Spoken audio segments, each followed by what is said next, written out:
We are rolling. Hello, good afternoon, everybody.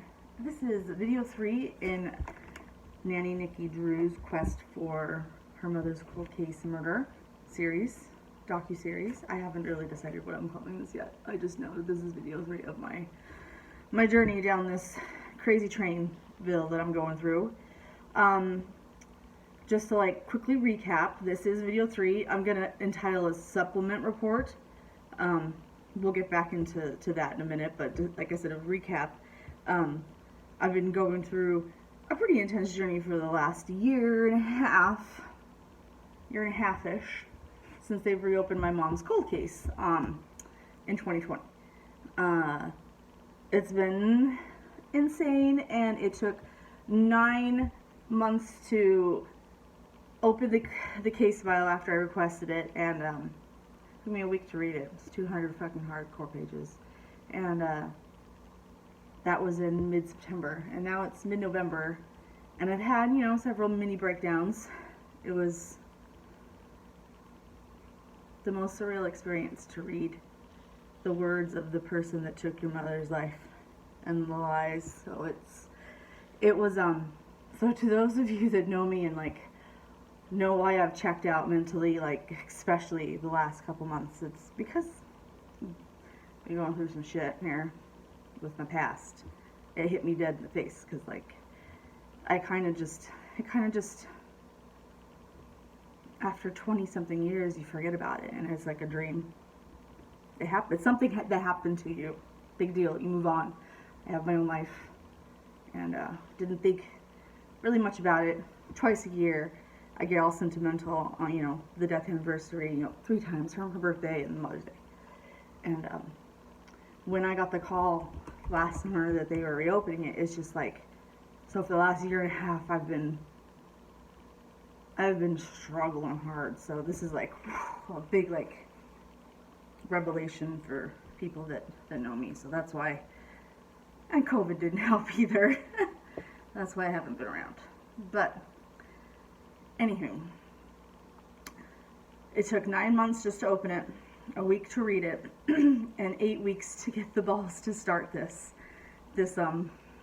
I guess it's a journey. I was just there's no, I keep trying I hate using the same word over and over again. So I'm trying to broaden my vocabulary a bit, and but there's really it's just a fucking journey. It's a path. It's a rabbit hole. It's just it's crazy town. What I am living and experiencing, and it's just it's a part of my life that I've just forgotten about, and the flashbacks have been. I really need to see a doctor. I'm afraid to remember more. It's coming so fast. The flashbacks. When I was reading this, especially, I lied a little bit. I have I do this with books I really like too, and I'm enjoying them. I'm not saying I'm enjoying this. I purposely I'll speed read it until the last 25 pages, and then I'll only read a page a night to draw out the experience. And I feel once I finally finish this, it's entirely I've read it actually from end to end entirely. It's I want to say she's gone. She's already been gone, but I don't know. I've read it, but I haven't sat down and read it all in one day, because it's a lot, especially for somebody that was my mom. Think about when you were 10, and think about all the memories you have of your parents when you were 10. So you were in what, 3rd, 4th grade? Think about all your memories. You're think of all the Christmases. I had a lot of years with my mom. My sister got robbed. She only had a couple and doesn't really remember her. I do. Every day. And it's really, really hard too, especially when I look in the mirror and I see her. People that know her tell me how I look like her, and I sound like her, and I laugh like her. A nauseating laugh. I know it's nauseating. Her legs. There's so many similarities, so this is hard for me. to read this. So I am reading it in pieces with you guys. Because I've read it, yes. But I'm going to read it out loud in pieces. So today is the supplement report. And the first two videos I made were me like getting the ball rolling, because this last 8 weeks, like, I got the nerve to do something about it, to email a popular YouTube channel, and then, you know, to start my own YouTube channel, which is what this is. You know, maybe something will come of this. I don't know. I've had an awesome, I don't know, already for yesterday's videos, somebody reach out and say that they think they can help. What? I mean, I just posted these yesterday. This journey just really started, you know, for me, like, in a document kind of way, from a filmmaker's perspective, I should say. This started yesterday for me. So it's like crazy. Like, I'm just like, my mind's blowing. I'm a little shaky. But it's been something that I've been going through for almost fucking 30 years. I'm almost 40. So this is, like, strap the fucking seatbelt on. I'm going for a ride down some crazy shit, and I'm taking you guys with me, because this is fucked up. I knew there was a reason why my fucking family talked about this, and growing up and hearing the lore. It's just like fucking a story. Reading it for yourself as an adult, holy fuck. So that's like where, like, I started my autobiography, fucking A. Whoa, how that just saying that out loud, like, it's fucking crazy, right? Like, I wrote the first, like, page and a half, the preface, and I sent it to a teacher to edit, and good things she said, you know, some grammar stuff, she's gonna edit it. Like, I've already got an editor, and I sat last night and I was like, well, how do I, like, go from, you know, the opening to chapter 1? How do I start? Where do I start? Just jump right into that night? Oh, in the present. Start in the present, the here and the now. You gotta know who I am. I'm Nikki. My name's Nikki. I am a pet sitter by day and trade, and an armchair detective and sleuth by night. All my life I've liked true crime, even before it was, like, all of a sudden popular. Remember, like, A&E's Cold Case Files, American Justice? I used to love that shit in high school because I always wanted, like, this. And lo and behold, it's become popular. I was always good at writing, and I've always loved the camera. It's like, what the fuck is that? It's like everything, like, do you believe in signs and miracles? Like, do you believe? Are you one of those? I never would have thought that I was, until this fucking shit lines up for having me do this. Like, for me to be the one to do this. So it's fucking mind-blowing. So I'm going through some shit there. So how do I start? I start here in the now. My name's Nikki. My mom was killed when I was sleeping. When I was a kid. She didn't kill herself, which is what the Red Rock News says of the 2020 article. But we're jumping ahead. Sorry. It is fucking hardcore. So with that being said, this video is us jumping right in.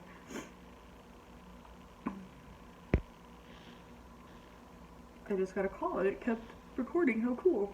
And my, like, makeup is running in. Damn it. I make myself pretty for you to be on camera, and, like, then I, like, fuck up my makeup. I should know I'm sitting here and ball like a fucking sloppy mess. But I start in the here and the now, and then literally, like, start with how the case file printed out on my printer. Page 1 is literally where the case sits, like, as of right now, where I requested it in December, so it took a couple weeks to redact, because so I got it in January. So as of January 2021, this is where it sat, like, but there hasn't been an update since, and, like, I'll even talk to you about the emails, me emailing, but we'll start at 7/21/2020. We'll start there.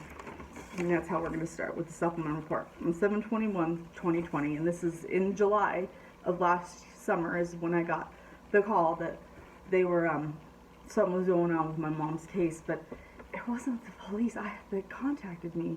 It was my sister's fucking ex-husband, because they had contacted him. Nobody wants to talk to me. Nobody's ever reached out to talk to me.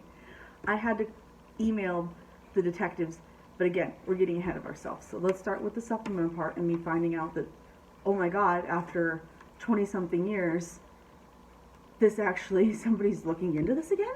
Oh my gosh, I'm so excited. And there we go. And on we go.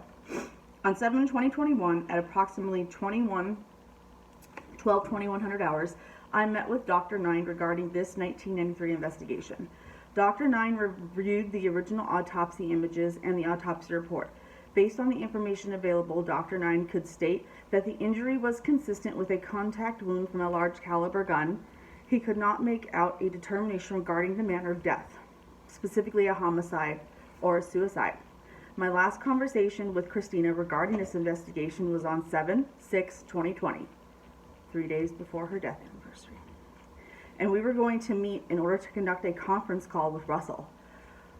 I have made several attempts to contact Christina since this date, but she is not responding via telephone or email. I would like to conduct an interview with Russell regarding this original statements, specifically pertaining to the information he provided. Russell currently resides in Phoenix, Arizona, and his employment status is unknown. Sergeant Dominguez. That is dated August 3rd. Okay.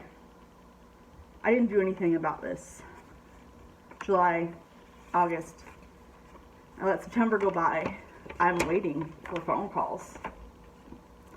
October goes by. Now we're getting the holidays. November. And now I'm really starting to think about it because it's the holidays and I think about her a lot. And like, I'm going through like personal shit and I'm depressed and up and down. So I reach out and I write an email and I'll provide the emails and stuff.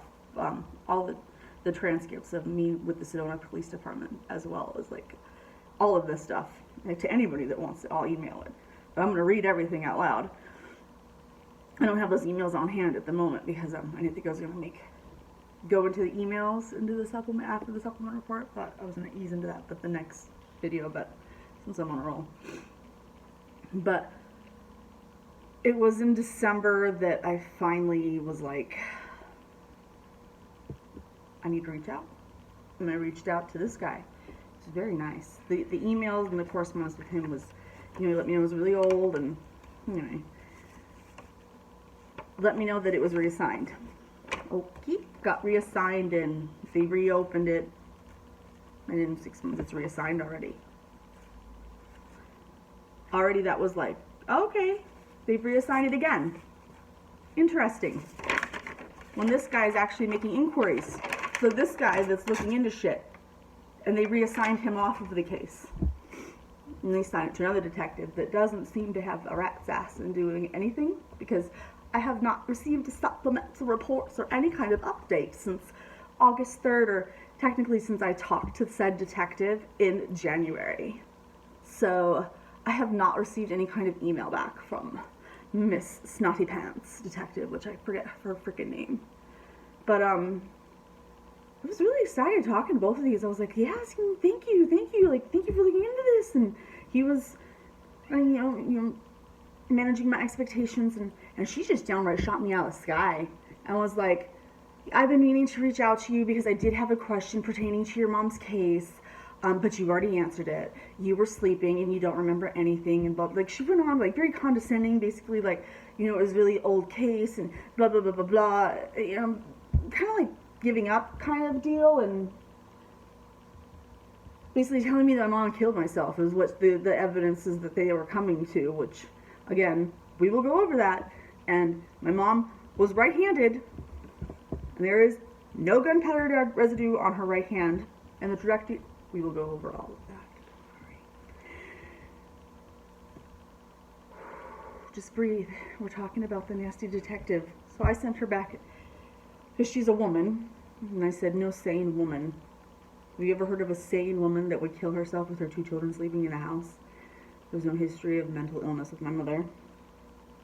But there was a person there, and there's a motive, and he keeps repeating it throughout this whole case file. He even says it, the perpetrator. But the detectives don't really look into it. Why? Why? I want to know why.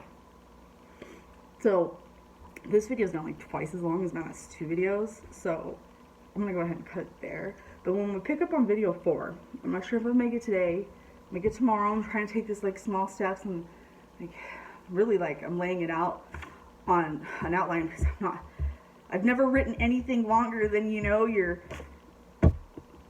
AP English senior research paper that was 30 pages. I've never written anything longer than 30 pages, so this is freaking scary, like writing this.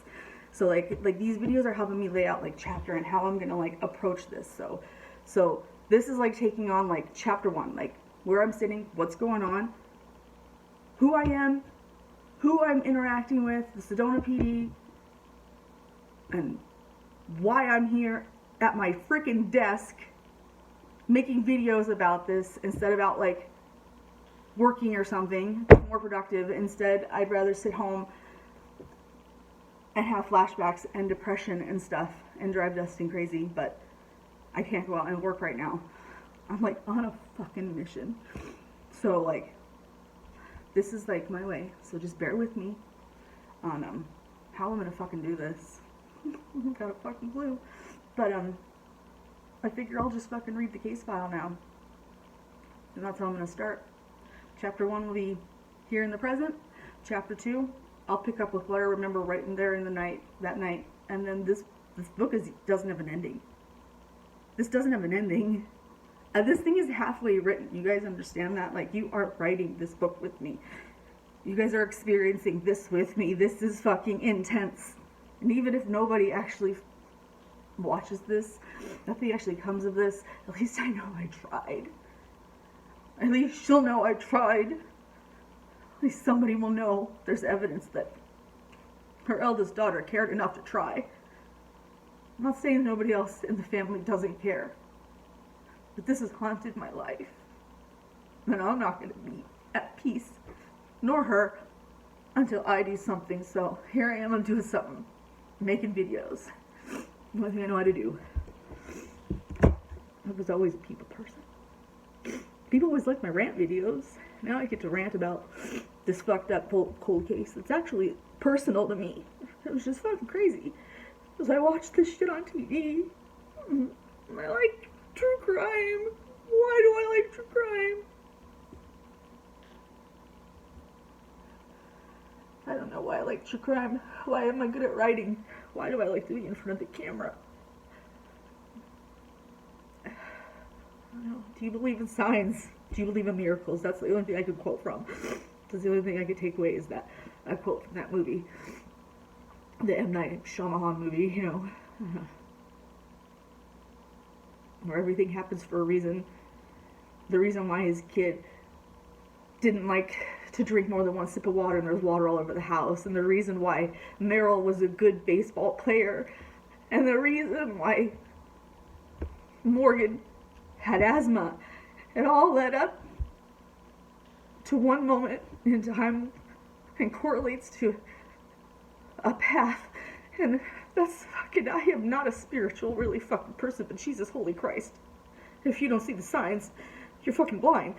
You're fucking blind. And it's just time that I saw the signs. And I opened up my eyes, I saw the signs. Now life is demanding without understanding. I saw the sign. I can't even concentrate on that. I didn't even like that karaoke interview. I can't work right now, dude. It would have been fun, but like, I gotta focus on this. So like, every night, I write at night, and during the day, I'll do these videos and like, do some research for the videos, and read ahead. I hope that, you know, I had an awesome person already offer to help in Texas. That's fucking awesome. Random person. Well, not random, but like,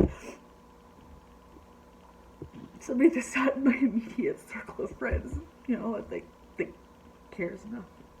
That's pretty fucking cool, so thank you. Good looking out. Thanks for subscribing. Smash that like button. I'm getting so good at this YouTube fucking shit. I never would have thought. I mean, I used to be a mainstream media person. Everybody knows this. And I used to laugh at people in Washington because it's not real journalism. Boy, am I ever wrong. YouTube is pretty fucking amazing, actually.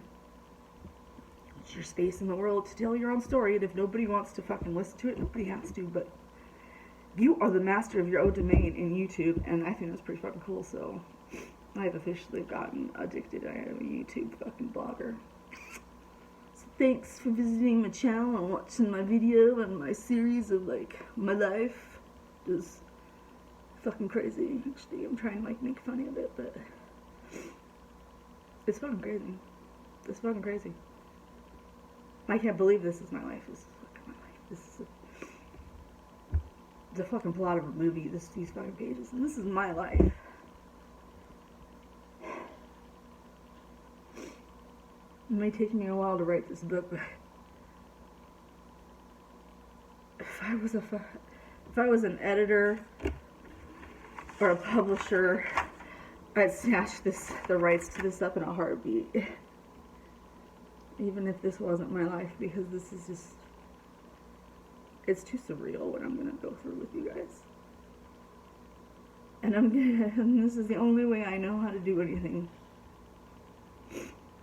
I guess just do what I do. There's a reason I always had a big mouth, right, Ma? Supplement report. Video 4. Video 5. No, this is video 3, supplement report. Video 4 will be, starts with the narrative by, oh, you're gonna love this. You're gonna love this too. This is gonna get so intense. Like the plot of some Netflix fucking shit right here. So this first report, the narrative report on 7/09/93, I'll give you a little teaser. At 0150 hours, it's printed really bad because it's like old typewriter from the 90s.